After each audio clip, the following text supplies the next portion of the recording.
Hi, I am bringing you another Age of Aquarius Spiritual Path Tarot reading. This is for Day 4 AoA, also known as June the 23rd, Tuesday, June 23rd, 2020. They gave me a big one. I meditated for quite a while.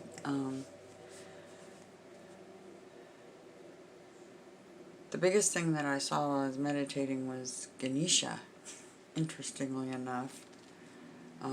It's funny that that came up because elephantine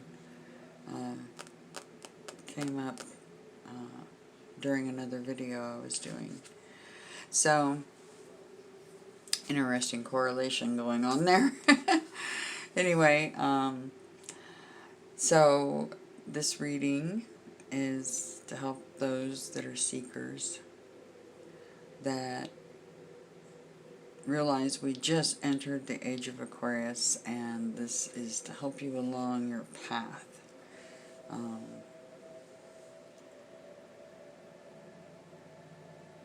hope it does. You all should be celebrating. We entered the Age of Aquarius. That's a big deal. That's a huge deal. It's your emancipation. Anyway, I'm really tired. They know it. That card came out in this pile, so they know I'm tired. So, I don't know if there'll be a reading tomorrow, or even any videos of any kind tomorrow. Been going hard, as the Nocturne Two of Orbs portends. I'm sure you guys are too. So, we'll get started on this reading. I'll get through it as quickly as possible. I'm going to take a drink. And that way we can all be on our way. Alright. Because I'm going to bed right after this. The Nocturne Two of Orbs. Notice the Ten of Chalices right below it. Okay. Work harder and double down. Shoulder more commitments and steer your ship through the rough tides. Carpe noctem. Work at your dreams late into the night, harder than everybody else, and the gods will reward you for your dedication. The Nocturne is balancing change after the dark night of the soul. It bears good tidings because this is the spirit of commerce, enterprise, and far-reaching new ventures after past failures and disappointments. Forming a lemniscat, sorry, my mouth is not working tonight, I'm so tired. Around the twin promises of product is the alchemical black dragon gnawing its own tail. And this is the totem, the daemon brought before you by the Nocturne. The black dragon's venom is also the great medicine, past suffering, sires future opportunity. Okay, that is the underlying energy. The overall energy, first card, the convalescent. And that's what I'm going to be doing tomorrow, for sure. Because I feel like I've been going hard. The convalescent, Four of Swords. The convalescent is the net loss after construction. This is needed rest and restoration after enduring strife. The convalescent is the spirit of nursing you back to full health. Here we see imagery reminiscent of both Key 13, the Reaper, and Key 14, the Angel, of subversion of the classical death and the maiden motif. The convalescent is a spirit of a transition phase and is present along your path when you experience affliction. This is a spirit to bring you rehabilitation after fighting battles. Fortune comes comes to you after you have taken time to restore both inner and outer balance in your life. which I absolutely plan on doing tomorrow. Second card in the overall energy for tomorrow, the Mason, Three of Orbs. Man, I tell you what, my allergies are going insane tonight. Yep. Okay. Upon the first stare, ex nihilo nihil fit. The philosophy that every work is built or comes from a pre-existing work. The Mason is completion and inauguration, with a materialized work product to show for yourself. It is the spirit of merit by your side, of hard work and dedication that pays off. This is the spirit of architecture, of construction and material works erected brick by brick, stone by stone. Labor omnia vincit. Hard work conquers all.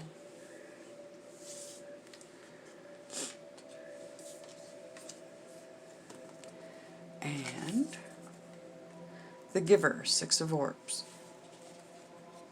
They gave a lot of cards tonight, and I'm like, I'm so tired. Why did I get so many?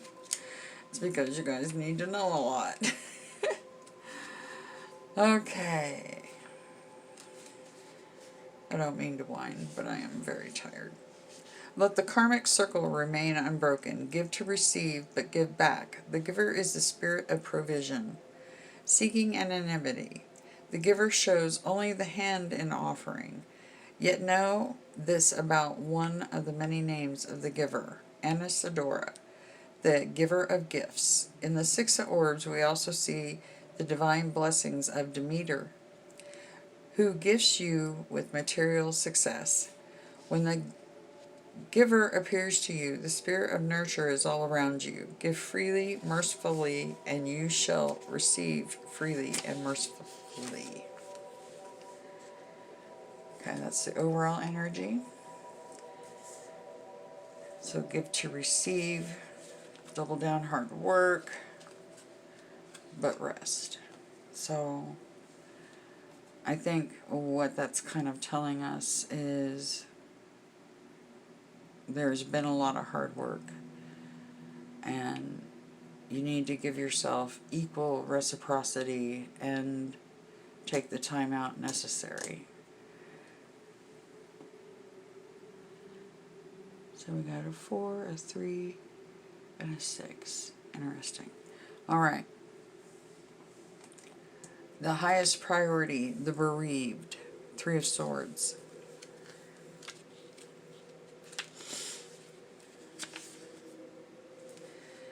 The bereaved is sabotage after fruition, but there is a foretelling of resurrection through the story of Isis mourning her husband, the god Osiris, and the coming conception of Horus.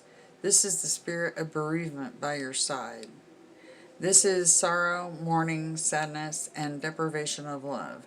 Yet this is also the power of resurrection after sorrow. That's the overall energy. A possible disappointment.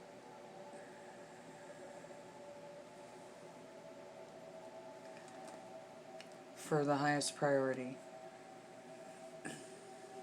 And then a whole bunch of what to be mindful of and prepare for. I'm sorry guys, I didn't want to do that many, but that's what they kicked. And it was interesting the way these came out. The Tower, what to be mindful of and prepare for. Key 16. The Tower is the spirit of disappointment when you feel what you have worked hard for is not propelling you toward the higher ground you desire. The spirit of the Tower appears when the message you need to hear is this: change your direction. Before the physical construction of your great work can manifest, you must build a solid inner foundation. Focus on the inner foundation, and then when the conditions are ripe, the physical construction of your great work will manifest. This is the moment your material and spiritual worlds collide. The spirit of the Tower appears to you now in an effort to guide you through the challenge of dismantling your own preconceived notions. A talisman is given to you, a battle axe, which you must wield to remove the obstacles in your way. Heed these teachings. There can be joy in sorrow and stability in change. Lux mentis, lux orbis, light of the mind, light of the world. Key 16 can also be an omen of armed conflict. Second card, Bread of Life. And that is the Ace of Orbs, the darkening. Plenitude of resources. Earth is alchemizing in your world, materializing as an investment that yields fruition, or a new undertaking in matters relating to personal economics and commerce. When this card appears to you, you are about to receive that which shall nourish you spiritually and also bring you a sense of worldly prosperity. What is to come will feed the many. The Ace of Orbs endows you with beginning access to the sacred mysteries and the beginning stage of acquiring the gift of prophecy. You will achieve the capability to do what it is you seek to do.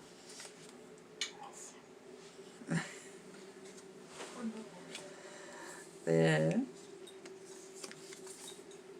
have to be mindful of and prepare for card 3. Another major arcana. There's 3 of them in this pile. Justice card in normal, regular decks. Card 11, the Chancellor, Angel of Justice. Key 11! This spirit represents recertification measures that counter karmic consequences. It is the spirit guiding you toward balanced judgment and making clear decisions. Do not judge based on appearances. Choose balanced action, balanced words, and balanced thought. When the Chancellor appears to you, it is a call to make the necessary adjustments so that you might restore balance. The Angel of Justice arrives when all considerations have been duly weighed and the resulting outcome of the choices you've made, your actions, and your speech has now been determined. Key 11 marks that point when the truth comes out. The scales of your life are about to get tipped so that the balance can be maintained.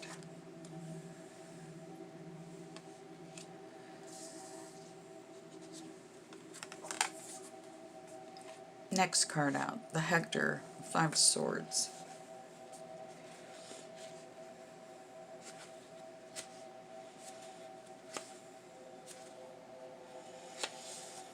Hector was the greatest warrior of ancient Troy, and through that namesake, the Hector is the spirit of indomitable strength. But it is indomitable strength at any cost. The 5 of Swords marks a defeat of your opponents by unfair advantage. The 5 of Swords denotes an imbalance of power in the situation at hand. Heed also, the Hector is the spirit of that which, upon first impression, is predicted by all to be victorious, but who will in the end end in defeat if you do not learn the important lessons the Hector is here trying to impart to you. Indomitable strength does not come from lording your power over others. It comes from using your charisma to sway others.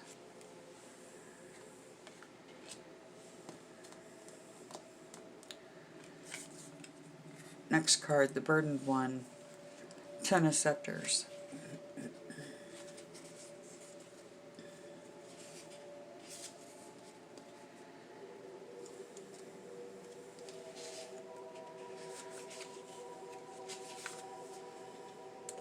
The spirit resident in this card is the carrier of sorrows. The burdened one is oppression we bring onto ourselves when we don't temper or when we have acquiesced to others using us as their beast of burden.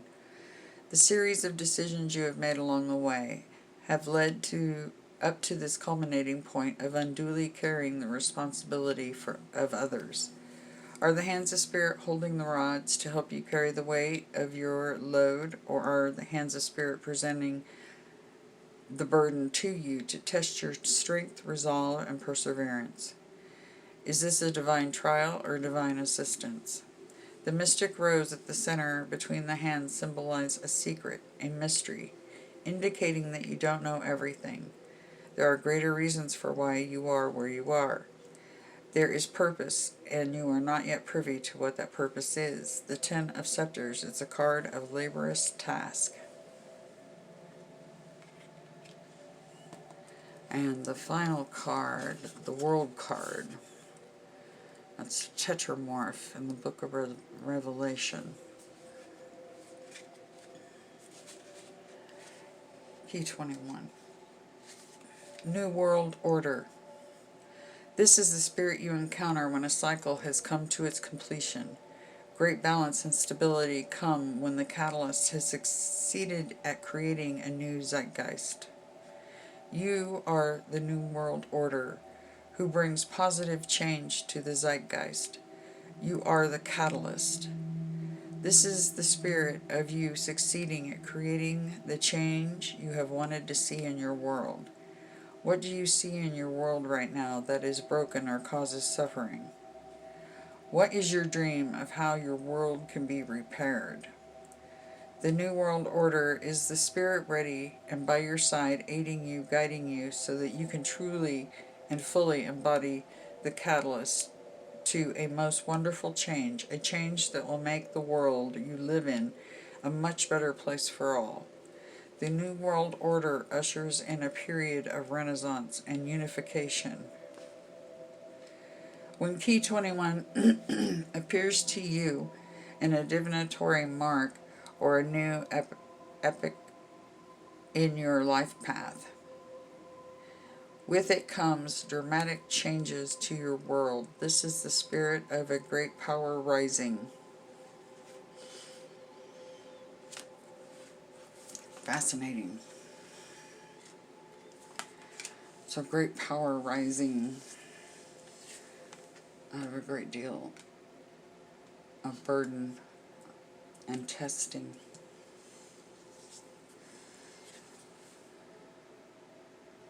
It's not winner take all.